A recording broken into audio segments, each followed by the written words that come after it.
मेरा दुर्दैव है क्योंकि मैं अपने माँ को देख नहीं सका, मेरे बहन को देख नहीं सका, मेरे भाई को देख नहीं सका, मेरे चाचा को देख नहीं सका, क्योंकि मेरा घर उस वक्त जल गया जिस वक्त वहाँ हैदराबाद लिबरेशन में ये दंगे चल रहे थे। उस दंगे में मेरा पूरा घर चले और मैं एक ही घर में बचा, मैं और मेरे पिताजी, वो दोनों बचे। मैं ये 1946 की बात कर रहा हूँ, क्योंकि वहाँ पर 46, 47, 48 में दंगे हुए। खड़गे जी, मेरे ऊपर गुस्सा मत करिए, मैं तो आपकी उम्र का सम्मान करता हूँ। आपको गुस्सा करना है तो निजाम पर करिए, हैदराबाद के निजाम को। जिस हैदराबाद के निजाम के रजाकारों ने आपके गांव को जलाया था,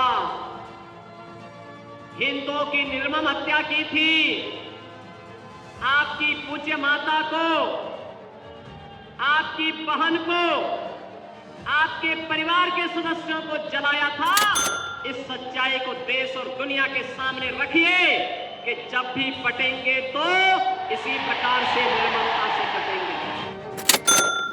जय श्री राम दोस्तों। कांग्रेस अध्यक्ष खड़गे और योगी आदित्यनाथ के बीच जो जुबानी जंग चल रही थी वो अब थमती नजर आ रही है। इससे पहले खड़गे ने योगी आदित्यनाथ के साधु होने पे भी सवाल खड़े किए थे, जिसके जवाब में योगी आदित्यनाथ ने कहा था कि मैं योगी हूँ, मेरे लिए देश पहले है। जबकि अब जब हैदराबाद के निजाम की बात आई है तो कांग्रेस ने चुप्पी साध ली है। इसी पे जोरदार डिबेट, जिसमें शिवम त्यागी ने कांग्रेस की सारी हवा ही निकाल डाली। रीमा जी, योगी आदित्यनाथ जी को उनकी ही पार्टी के लोग सीरियस नहीं ले रहे हैं, तो हम लोगों को सीरियस लेके अपने टाइम को क्यों खराब किया जाए, पहली चीज।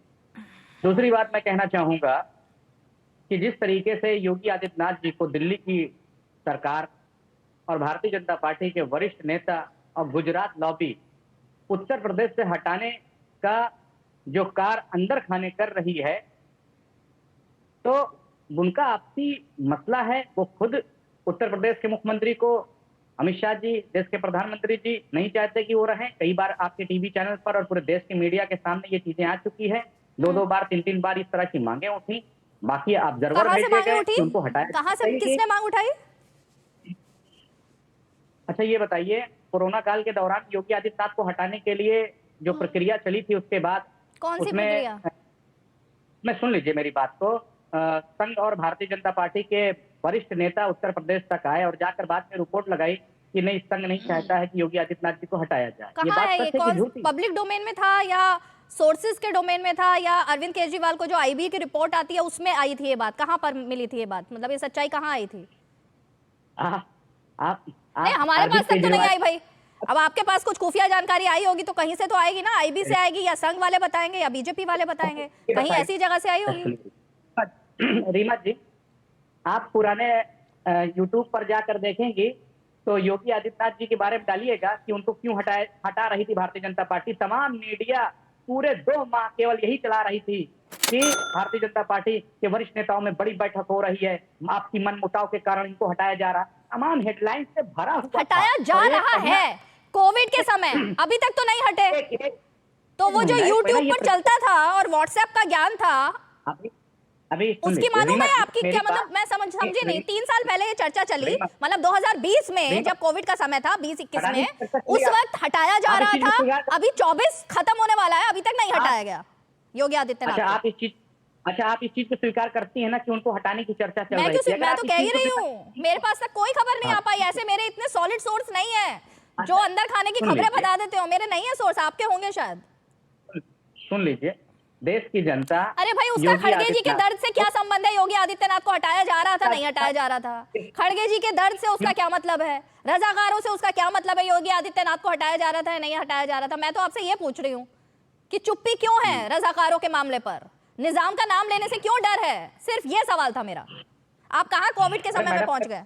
मैडम, मैंने बताया तो कहाँ कि बताया? भारतीय जनता पार्टी के लोग ही मुख्यमंत्री योगी आदित्यनाथ जी को सीरियस नहीं ले रहे, उन्हें हटाने की प्रक्रिया में लगे हुए तो हैं। उनसे कैंपेन हम क्यों उन्हें करा रहे serious हैं लेके क्या फिर? करेंगे? उनसे कैंपेन क्यों सुनिए, करा रहे हैं नॉन सीरियस लेकर? इतनी रैलियां उनकी दिन पर अरे दिन क्यों हो रही हैं? एक एक दिन में 4-4 रैलियां मैडम नॉन सीरियस मैडम आप ये नेता मान- से। मैडम महाराष्ट्र और झारखंड चुनाव निपटने दीजिए, देखिए भारतीय जनता पार्टी क्या एक्शन लेती है, आपको खुद अच्छा, समझ अभी में आ नया जाएगा। एंगल हमें आया कहने- है। ओके, ठीक है, अभी आप हमें कहने की जरूरत नहीं है, ये भारतीय जनता पार्टी का अपना खुद का मामला, वो खुद तय करेंगे, वो हटाएंगे कि नहीं हटाएंगे, मगर इतना जरूर है कि डबल इंजन की सरकार में सब कुछ ठीक नहीं चल रहा है। रजाकारों का और- नाम लेने से खड़गे जी क्यों डर रहे हैं? फिर मैं उसी पर आती हूँ। योगी आदित्यनाथ का भविष्य क्या होगा, ये बीजेपी को और योगी आदित्यनाथ को तय करने दीजिए। खड़गे जी का प्रेजेंट क्या है पार्टी में, उस पर हम बात कर लेते हैं आज। अरे खड़गे जी इस देश के एक बड़ी पार्टी के राष्ट्रीय अध्यक्ष हैं और भारतीय जनता पार्टी को यही बात चुभती है कि एक दलित का बेटा इतनी बड़ी पार्टी का राष्ट्रीय अध्यक्ष कैसे है।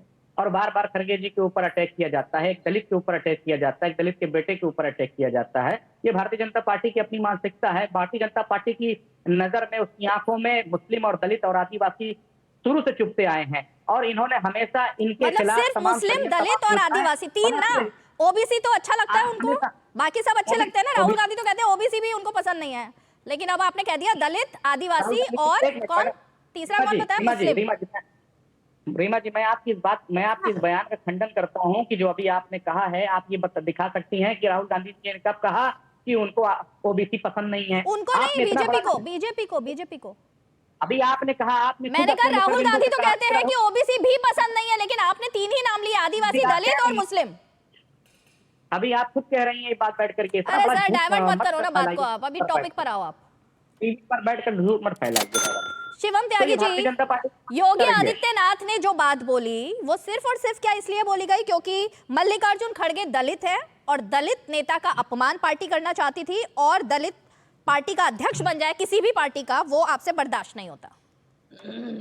रीमा जी, 21 जुलाई 1942 को कर्नाटक के बीदर जिले के भालकी तालुका में पड़ने वाले वरबट्टी गांव में एक बच्चा पैदा हुआ जिसका नाम है मल्लिकार्जुन खड़गे। पता नहीं था उनको कि वो भविष्य में आके एक देश की इतनी बड़ी पार्टी के राष्ट्रीय अध्यक्ष बन जाएंगे। उन्होंने अपने जीवन में बहुत स्ट्रगल किया। जब 6-7 साल की उम्र थी उनकी, तो कुछ रजाकार जिन्होंने इस देश में बहुत लोगों को मारा है, बहुत हिंदुओं को मारा है, बहुत हिंदू बहनों के बलात्कार किए हैं, बहुत आतंक फैलाया है और जो वो कर सकते थे वो सब किया। उसी दौरान उन्होंने मल्लिकार्जुन खड़गे, जो उस समय 7 साल के शायद बच्चे थे, 5 साल से कम उम्र के थे वो। 5 साल के कम उम्र के बच्चे थे, 42 में तो पैदा हुए, तो हाँ 5 साल से कम के हुए। उनके परिवार को, माता जी को, चाची जी को, बहन जी को, सबको मौत के घाट उतार दिया। दुर्भाग्य देखे कि वो बच्चा आज इस देश के लोकतांत्रिक हिंदुस्तान में देश की सबसे बड़ी पुरानी पार्टी का राष्ट्रीय अध्यक्ष है। लेकिन वोट का चक्कर देखिए कि वो आज अब उन रजाकारों का नाम ही नहीं ले सकते। मतलब आज उनको मुस्लिमों की वोट चाहिए, इसलिए वो रजाकारों को ये कह नहीं सकते कि रजाकारों ने मेरे माता जी को और बहन को मारा था। ऐसी भी क्या मतलब राजनीति हो गई कि किसी ने आपकी माँ और बहन को मार दिया और आप ये भी ना कह पाए कि उन्होंने मार दिया, क्योंकि आपको पता है कि आपको उससे पॉलिटिकली नुकसान होगा। खैर, मैं मानता हूं ये अपने आप में बेहद ही दुखद है। मल्लिकार्जुन खड़गे जी को जवाब देना चाहिए कि उनके परिवार के साथ क्या हुआ। हमें उनके परिवार के साथ सहानुभूति है, सिंपैथी है, मुझे खुद है। मैं जानता हूं, मैंने इतिहास पढ़ा है क्या किया है रजाकारों ने। ये ओवैसी ब्रदर्स की पार्टीज ने क्या किया है ये देश जानता है। ओवैसी और उनको भी लेकर बेहतर है आइए कि फ्रेम और में जाने। जरा, इसमें ओवैसी ब्रदर्स का क्या रोल आ गया? ये आप मुझे एक चीज बताइए, रजाकार कौन है भाई? 1927 में जो मजलिस इत्तेहादुल मुस्लिमीन यानी कि MIM फॉर्म किया, उसको बाद में फिर टेक ओवर किया कासिम रिजवी ने। कासिम रिजवी उसके वो रहे, तब तक वो पाकिस्तान चले गए। उसके बाद ओवैसी जो उन्होंने तो 1957 में जब इसमें ऑल इंडिया जोड़ा, फिर उसके बाद उसके जो अध्यक्ष बने वो ओवैसी बने। आज तक वही खानदान बनता आ रहा है। ऑल इंडिया जोड़ने से रजाकार बदल जाएंगे क्या? शिवम त्यागी के नाम के आगे कुछ और लगा दो तो शिवम त्यागी थोड़ी ना बदल जाएगा, वो तो वही है भाई। फौज तो वही थी, चीजें तो वही थी, पार्टी तो वही है, सक्सेशन तो वही है, सब कुछ तो वही है, बस ठीक है। कासिम रिजवी तो गया। 2 दिन से आप सोशल मीडिया नहीं देख रहे क्या? एक फिल्म आने वाली है साबरमती, उसके एक मशहूर एक्टर हैं जो उसमें लीड रोल निभा रहे हैं। उनकी बात सुनी आपने? उन्होंने क्या कहा? जो आप बोल रहे हैं वही कहा। हिंदुओं के बारे में देश में किस तरह का फेक नैरेटिव लगातार कांग्रेस की सरकारें, वामपंथी विचारधारा की सोच के लोग, उसमें कुछ पत्रकार बिरादरी भी शामिल है हमारी, बहुत खेद से मुझे कहना पड़ रहा है, ये वो सब अब तक देश में नरेंद्र मोदी और हिंदुओं के खिलाफ में एक माहौल बनाने का काम कर रहे थे। घुमा करके दबाव डाल करके गलत स्टोरीज प्लांट की जाती थी और फिर विदेश में जाके पैसे बटोरे जाते थे। उसी लाइन पर आप बोल रहे हैं मोहम्मद फरहान? आपने बोल लिया, अब हम बोलेंगे मैडम? बिल्कुल, आप ही से पूछा मैंने ये, उसी लाइन पर आप बोल रहे हैं। मैं उसी लाइन पर बोल रहा हूँ मैडम। हमने कहा कि अगर और भी कुछ बचा हो फिर बोल लीजिए, फिर मैं आपको पूरा जवाब देता हूँ। पूरा ही जवाब क्योंकि दीजिए। हमें जानते हैं, सुनिए, हमें तो दो लोगों को जवाब देना पड़ता है, एक भाजपा के प्रवक्ता, दूसरी आपको, तो इसलिए दोनों को संतुष्ट करना बड़ा जरूरी होता है। अब ये बताइए कि मैं झूठ बोल रहा हूँ? नरोदा पाटिया में 97 मुसलमानों का कत्ल नहीं हुआ था? या उस मनोज कुलकर्णी को जेल भेजा नहीं गया? या उसको आजीवन कारावास नहीं हुई? या उसकी बेटी पायल कुलकर्णी को भारतीय जनता पार्टी खड़गे जी की माता जी और खड़गे जी की बहन को रजाकारों ने मारा था या नहीं मारा था? क्या खड़गे जी झूठ बोल रहे हैं? क्या उनके बेटे झूठ बोल रहे हैं? क्या रजाकारों के साथ कांग्रेस पार्टी हमदर्दी रखती है? मेरा सीधा सवाल आज ये था शुरू से लेकर अब तक, जिस पर अभी तक आपने एक शब्द नहीं बोला है। आप पूरे देश का भ्रमण कर आए हैं, लेकिन आप अभी तक हैदराबाद नहीं पहुंचे हैं मोहम्मद फरहान। मैं हैदराबाद के देश की बात कर रहा हूँ, आप सिर्फ एक हैदराबाद की क्यों? हैदराबाद देश का हिस्सा नहीं है? हैदराबाद देश का हिस्सा नहीं है? हैदराबाद में बर्बरता होती है तो क्या वो देश का हिस्सा नहीं है? मल्लिकार्जुन खड़गे के परिवार को मौत के घाट उतारा जाता है उनकी जुबानी, तो क्या वो बर्बरता का हिस्सा नहीं है? चर्चा का विषय नहीं है?